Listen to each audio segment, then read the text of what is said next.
தலைமை உரை வழங்க உள்ள மதிப்பிற்குரிய மாவட்ட ஆட்சித்தலைவர் அவர்களை வரவேற்கிறேன்.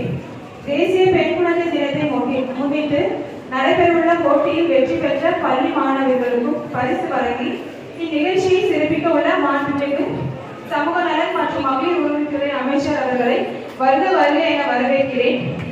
இந்நிகழ்ச்சிக்கு வருகை புரிந்துள்ள மாவட்ட வருவாய் அலுவலர், திட்ட இயக்குனர், மாவட்ட சுகாதார அலுவலர், முதன்மை கல்வி அலுவலர், மாவட்ட தகவலியல் அலுவலர், மாவட்ட விளையாட்டு இளைஞர் நலன் அலுவலர், மாவட்ட மாற்றுத்திறனாளி அலுவலர் அவர்களை இந்நிகழ்ச்சிக்கு வருக என வரவேற்கிறேன்.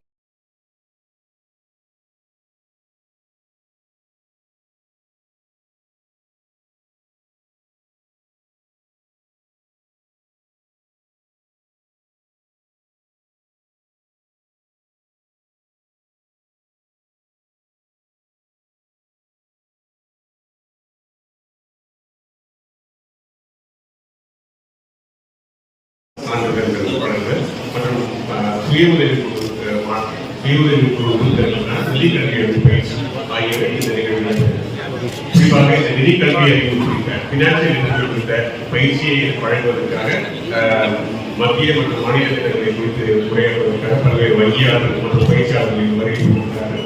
இவர்கள் சொல்லக்கூடிய கருத்துக்களை சிறப்புடன் நீங்கள் எல்லாம் கவனித்து நிதி கல்வி அறிவு என்றால் என்ன, அதாவது குறிப்பாக நிதி மேலாண்மை எவ்வாறு நாம் செய்ய வேண்டும் என்பதற்கான நடைமுறைகளில் நீங்கள் எல்லாம் பின்பற்ற வேண்டும். நமது சுய உதவி குழுவில் பெண்கள் எல்லாம் சேர்ந்து சிறு சிறு சேமிப்புகளாக சேர்ந்து அதனை தங்களது பிற உறுப்பினர்களுக்கு பகிர்ந்து கடன் கொடுத்து தனது குடும்ப தேவைகளுக்கும் பொருளாதார தொழில் தொடர்பான பொருளாதார நலன்களுக்கும் பயன்படுத்தி வந்திருக்கிறோம். இதை மென்மேலும் எவ்வாறு செயல்படுத்த வேண்டும், எவ்வாறு நிதியை மேலாண்மையை சிறப்பாக செய்ய வேண்டும் என்பதற்காக இந்த பயிற்சி நல்லபடியாக உதவி செய்யும்.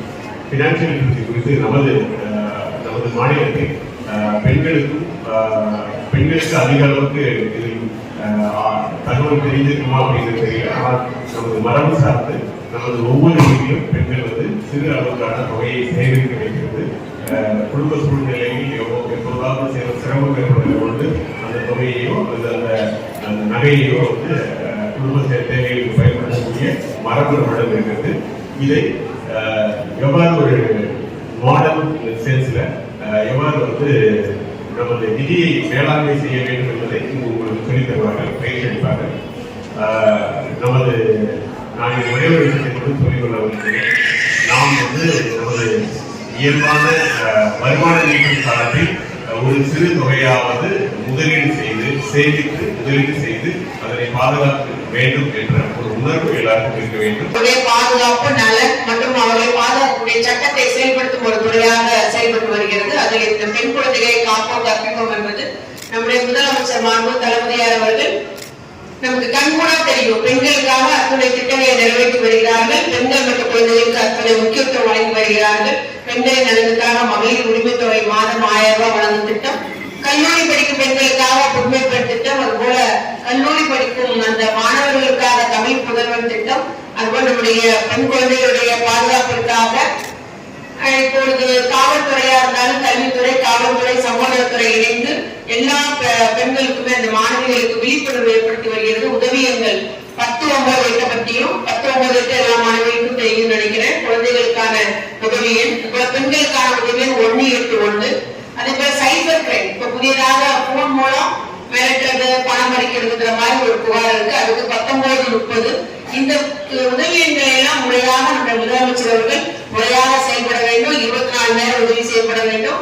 புகார் அளிப்பவருக்கு உடனடியாக நடவடிக்கை எடுக்க வேண்டும் என்று இந்த துறை மட்டுமல்ல, காவல்துறை, சமூகத்துறை எல்லாம் இணைந்து அதற்கு நடவடிக்கை எடுத்து வருகிறோம்.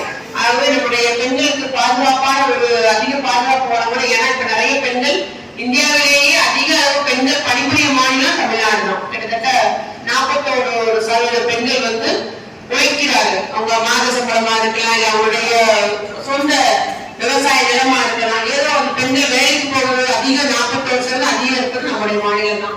அவங்க பெண்களுக்கான பாதுகாப்புக்கும் அரசு அதிக கவனம் செலுத்தி வருகிறது. இன்னைக்கு கூட ஒரு பஸ் தொடங்கி வச்சிருக்கோம். புதிய பேருந்துகளுக்கு 15 வருஷம் ஆன பேருந்துகளுக்கெல்லாம் புதிய பேருந்து நம்முடைய முதலமைச்சர் அவர்கள் மாற்றி அமைச்சிருக்காங்க. அது என்னன்னா டிரைவர் பக்கத்துல ஒரு கேமரா கொடுத்துருக்காங்க, ஒரு டிவி, சின்ன டிவி. இந்த மாதிரி பஸ்ல வெளிப்பக்கமும் உள்பக்கமும் கேமரா பொருத்தப்பட்டிருக்கு. அந்த கேமரா எப்பவும் அந்த டிரைவர் பாத்துக்கலாம். ஏதாவது பெண்களுக்கு பிரச்சனைனா உடனே தெரியும். அது மட்டுமல்ல, ஒரு பேனிக் அலார்ம்னு சொல்லிட்டு ஒரு அவசர கால மணி பெல் அடிக்கிறதுக்கு ஒரு பட்டன் இருக்குது. ஆங்காங்க அந்த பஸ்ல இருக்கு.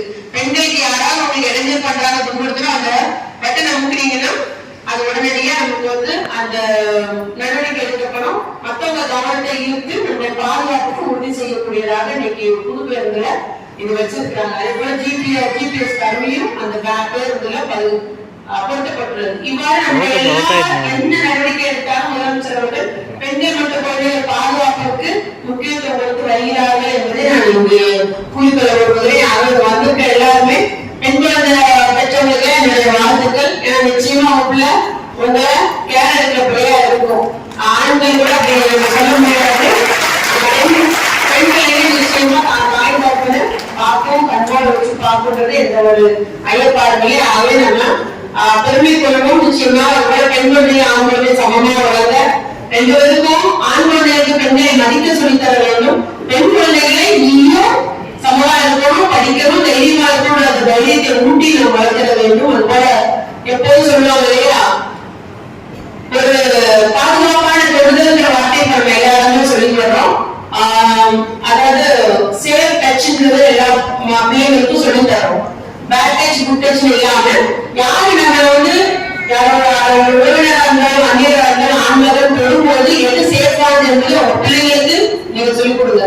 ஒரு பக்கம் பள்ளியில சொல்லி தருவாங்க, ஒரு பக்கம் தாழ்மையாக பிள்ளைங்களுக்கு சொல்லி வைக்கிற வேண்டும். சுய பாதுகாப்பை சொல்லிக் கொடுக்கும்போது அந்த ஒரு எது பாதுகாப்பான தொடுதல் என்பதை நம்ம பிள்ளைங்களுக்கு சொல்லிக் கொடுக்க வேண்டும்.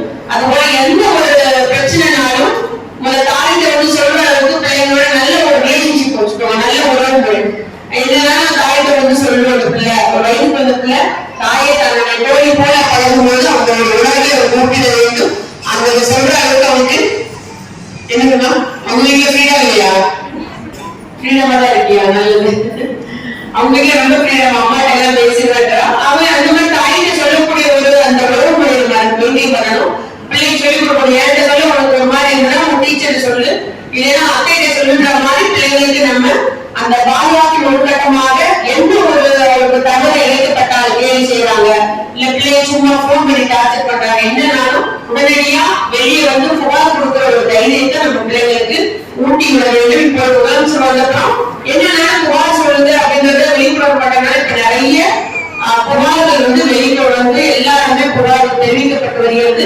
நம்ம முதலமைச்சர் அவர்களும் பெண்கள் குழந்தைகளுக்கு எதிராக செயல்பட்டு வரும்போது இரும்பு தரம் கொண்டு ஒடுக்கி வருகிறார், நடவடிக்கை எடுத்து வருகிறார் என்பதை நம்ம வந்து இப்ப குறிப்பிட விரும்புகிறோம். என்ன போல வந்தாலும் இன்னைக்கு வகையான நடவடிக்கை காவல்துறை எடுத்து வருகிறது. தாமதமின்றி உடனடியாக குற்றவாளியாக கருதப்படுபவர்கள் அரசு நடவடிக்கை எடுத்து வருகிறது என்பதை நான் இங்கு குறிப்பிட்டு கூற விரும்புகிறேன். ஆகவே நம்முடைய இப்படி பெண்கள் முன்வந்து புகார் தருவதை நான் பாராட்ட விரும்புகிறேன். இதே நிலை எல்லாரிடமும் தொடங்கிட வேண்டும். யாருமே தயங்க வேண்டாம், புகார் தர முன்வார்கள் என்பதை நான் குறிப்பிட விரும்புகிறேன்.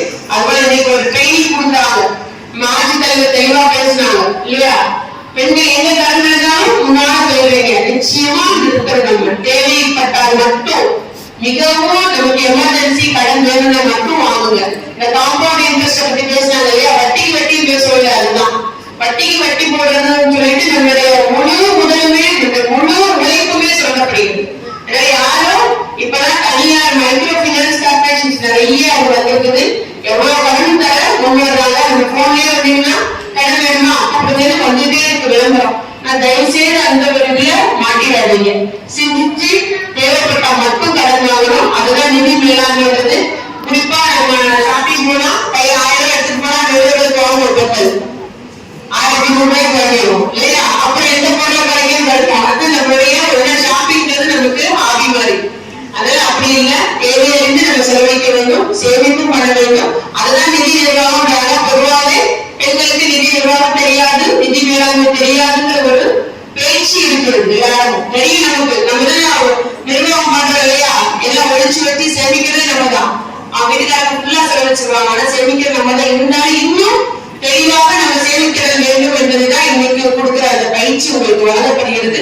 ஆக டவுட் எல்லாம் கிளியர் பண்ணிக்கோங்க, நல்ல முறையில் பயிற்சி எடுத்துக்கொள்ளுங்கள் என்று வாழ்த்தி இந்த நிகழ்ச்சி ஏற்பாடு செய்வதற்கு சமூகத்தில் உள்ளிட்ட ஆட்சித்தலைவர் உள்ளிட்ட அத்தனை பேருக்கு நன்றி கூறி முடிக்கிறேன். நன்றி வணக்கம்.